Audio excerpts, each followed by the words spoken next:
Assalamualaikum warahmatullahi wabarakatuh. Oke guys, CBDC dan aset kripto diyakini bisa tingkatkan inklusi keuangan di Indonesia. Oke ya teman-teman ya. Jadi CBDC ini sekarang masih gencar-gencarnya dibahas ya guys ya, baik di dalam negeri maupun di luar negeri ya guys ya. Dan menurut saya ya guys, inklusi keuangan ya guys ya, yang paling cocok itu aset kriptonya adalah Pi Network ya guys ya. Kalian lihat sendiri di sini ya guys. Nah, di sini Pi Network sendiri adalah mata uang inklusif, guys. Iya, teman-teman ya. Pi Network ini sendiri adalah inklusif, guys. Nah, apa arti dari inklusif itu, guys? Oke, kita lihat di sini ya, teman-teman ya. Keuangan yang inklusif ya, guys ya, didefinisikan kondisi ketika setiap anggota masyarakat mempunyai akses terhadap berbagai layanan keuangan formal yang berkualitas secara tepat waktu, lancar, dan aman dengan biaya terjangkau sesuai dengan kebutuhan dan kemampuan dalam rangka meningkatkan kesejahteraan masyarakat ya guys ya. Nah, inklusif itu sendiri guys bisa diartikan mudah ya guys ya, mudah dan bisa diterima dan bisa memudahkan untuk masyarakat ya guys ya. Pi Network ini sangat pas ya teman-teman ya kalau menurut saya. Karena Pi Network ini bisa didapatkan oleh masyarakat biasa ya guys ya. Bukan seperti aset-aset kripto lain yang bisa dimiliki hanya oleh orang-orang yang punya uang ya guys ya. Jadi Pi Network ini sangat cocok karena ini inklusif ya guys ya. Oke, kita langsung aja lihat ya guys ya artikelnya ya guys ya. Oke guys, CBDC dan aset kripto diyakini bisa tingkatkan inklusi keuangan di Indonesia. Oke ya. Bank Indonesia terus mendalami desain dan penerbitan sentral bank digital currency. Kabar baiknya, Bank Indonesia sudah mengumumkan pada akhir tahun 2022 ini mereka akan mengeluarkan white paper pengembangan CBDC atau digital rupiah. Oke ya guys ya. Jadi white papernya kemungkinan akan diterbitkan di akhir tahun 2022 ini ya guys ya. Bisa jadi ya bulan November guys, semoga saja ya teman-teman ya. Kalau seandainya CBDC ini sudah disahkan oleh pemerintah Indonesia guys, nah ini kemungkinan aset kripto akan mudah diterima oleh masyarakat ya guys ya. Dan mudah-mudahan Pi Network ini juga akan diterima juga ya guys ya di Indonesia ya. Semoga isu-isu yang kemarin hilang ya guys ya. Keberadaan aset kripto juga melatar belakangi bank sentral menjajaki desain teknologi layanan keuangan ini. Sementara itu mayoritas bank sentral dunia telah mulai melakukan tahapan riset dan percobaan sesuai dengan karakteristik negaranya masing-masing. Nah, itu ya teman-teman ya. Jadi sekarang di seluruh penjuru dunia ya guys ya sudah mulai menerapkan CBDC, masih mempelajari ya teman-teman ya. Saya lihat juga infonya kemarin di media massa ya guys ya, media-media online bahwa India sudah mulai apa ya guys ya, sudah mulai menerima dan sudah mulai mengesahkan CBDC ya guys ya. Jadi sudah ada rupiah digital guys. Keren kalian di negara India ya guys ya. Menurut data Atlantic Council, saat ini lebih dari 100 negara yang mewakili lebih dari 95% PDB global sedang menjajaki penerbitan CBDC. Dari jumlah tersebut, 10 negara sudah resmi menggunakan peluncuran CBDC. 15 negara masih dalam tahap proyek percontohan. 24 tahap pengembangan, 43 tahap riset termasuk Indonesia. Nah, Indonesia ini masih meriset ya guys ya. Masih meriset, masih mempelajari ya guys ya. Kemudian 10 negara CBDC-nya tidak aktif dan 2 negara membatalkan CBDC. Nah, jadi ada 2 negara ya guys ya. Dari 100 negara ini hanya 2 yang membatalkan CBDC. Nah, saya kurang paham ya guys ya. Saya belum tahu informasinya negara mana aja nih yang membatalkan CBDC. Kemudian adapun pembahasan mengenai desain CBDC terus menjadi perhatian bank sentral di setiap negara termasuk Indonesia. Nah, ini ya guys ya. Mau tidak mau guys, teknologi keuangan ya guys ya pasti nanti akan berubah ya guys ya. Salah satunya mengenai skema yang paling cocok dalam implementasinya ke depan. Selain itu, dukungan dan masukan industri juga merupakan masukan penting bagi bank sentral dalam perencanaan desain CBDC.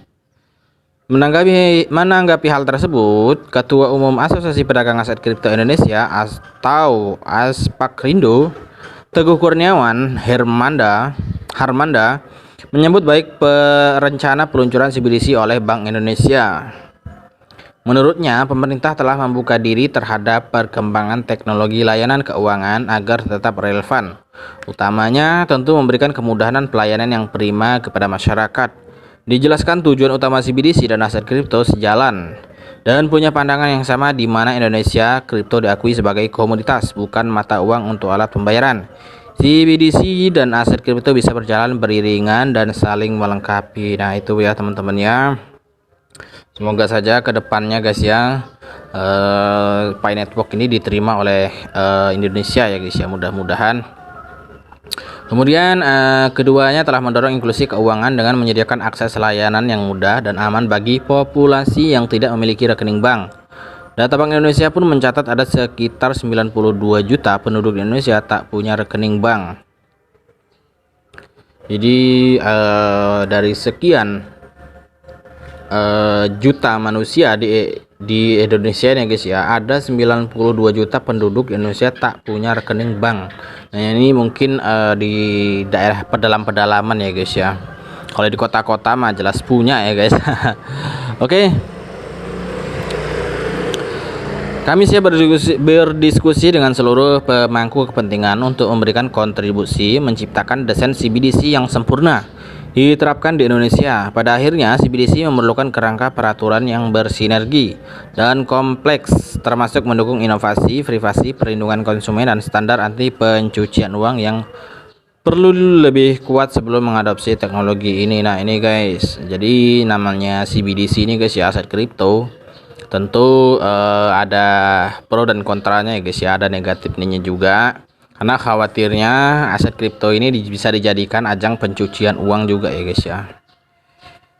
Oke, kemudian lebih lanjut, Manda menjelaskan ada sejumlah tantangan yang perlu dipertimbangkan secara cermat sebelum menerbitkan CBDC, misalnya memperhatikan stabilitas sistem keuangan dan pemilihan teknologi yang digunakan pada tahap eksperimen untuk memahami bagaimana CBDC dapat diimplementasikan, baik menggunakan teknologi DLT, blockchain maupun non-DLT. Menurut saya ya guys ya, teknologi blockchain ini sangat bagus untuk keuangan ya guys ya, karena data-datanya ya guys, data-datanya bisa terbaca semua di blockchain ya guys ya, jadi bisa dilacak kalau ada orang yang melakukan pencucian uang guys. Salah satu negara pertama di dunia yang telah menerapkan CBDC yang terbilang sukses adalah Bahama. Nah ini guys, Bahama ini kayaknya baru dengar saya guys ya. Ini Bahama aja sudah menerapkan CBDC ya guys ya. Oke, San Dollar adalah versi digital dari dolar Bahama. Nah ini guys, seperti uang tunai, San Dollar dikeluarkan oleh Bank Sentral Bahama melalui lembaga keuangan resmi.